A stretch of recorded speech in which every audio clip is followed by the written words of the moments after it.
আমি যেখানে কাজ করি সেটা হচ্ছে একটা ডে কেয়ার সেন্টার এবং আমার প্রোগ্রামটা হচ্ছে আফটার স্কুল প্রোগ্রাম। মানে হচ্ছে যে সমস্ত বাচ্চারা স্কুলে যায় ৫ থেকে ১২ বছর বয়সী, তারা স্কুলের পর তাদের বাবা-মারা তাদেরকে বাসায় নিয়ে যেতে পারে না। তো যতক্ষণ পর্যন্ত বাবা-মারা এসে বাসায় নিয়ে যেতে না পারছে, ততক্ষণ পর্যন্ত তারা এখানেই ডে কেয়ারে থাকে। এইজন্য এটা আফটার স্কুল প্রোগ্রাম, স্কুলের পরের প্রোগ্রাম। সেখানে আ বা দুপুর ২:৩০ থেকে ওরা ৬টা পর্যন্ত থাকে। তো আমি এই সেন্টারের সুপারভাইজার। সো আমার কাজ হচ্ছে এবং মূলত পুরো সেন্টারকে অ্যারেঞ্জ করা এবং বাচ্চাদেরকেও দেখাশোনা করা। এবং আমার কাজের খুব গুরুত্বপূর্ণ একটা অংশ হচ্ছে এদের জন্য স্ন্যাক দেওয়া। তার কারণ যেহেতু ওরা স্কুল থেকে আসে, তাই ডে কেয়ার সেন্টার থেকে এদের জন্য স্ন্যাক প্রোভাইড করা হয়। এবং এই স্ন্যাক হচ্ছে হালকা পাতলা নাস্তা, যে স্কুল থেকে বাসায় আসার পরে যে তারা হালকা পাতলা নাস্তা খায় সেটা। তো সেটা আমার সবচাইতে ইম্পোর্টেন্ট কাজ হচ্ছে যে এই তাদের জন্য শপিং করা এবং আ বা সেই নাস্তাগুলো বা স্ন্যাকগুলো ওদেরকে সার্ভ করা।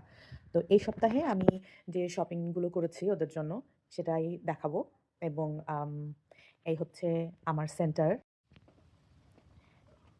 এই হচ্ছে আমার সেন্টার মোটামুটি। আর এই হচ্ছে আমার এই সপ্তাহের শপিং। তো এখানে আছে ব্লুবেরি, এটা হচ্ছে রাইস কেক। আমাদের দেশে যে মুড়ি আছে, সে মুড়িটারে চ্যাপ্টা করে এরকম মোটামুটি গোল, গোল চাকতির মতো বানানো। এই যে, এই হচ্ছে রাইস কেক। আর এটা হচ্ছে টর্টিলা চিপস। টর্টিলা চিপস এরা যেটা খায় সেটা হচ্ছে এই যে সালসা দিয়ে। সালসা হচ্ছে কাইন্ড অফ টমেটোর চাটনি।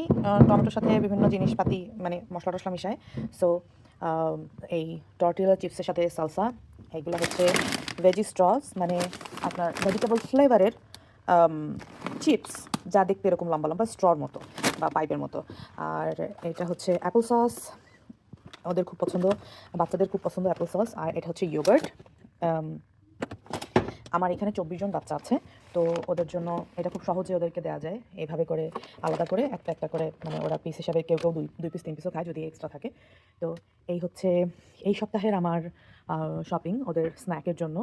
আর এভাবে করে আমাকে আ প্রতি সপ্তাহের স্ন্যাক এভাবে করে আমাকে লিখে রাখতে হয়, যাতে ওরা জানতে পারে বা আমিও জানতে পারি যে আচ্ছা এই সপ্তাহের স্ন্যাক এটা হবে তাহলে।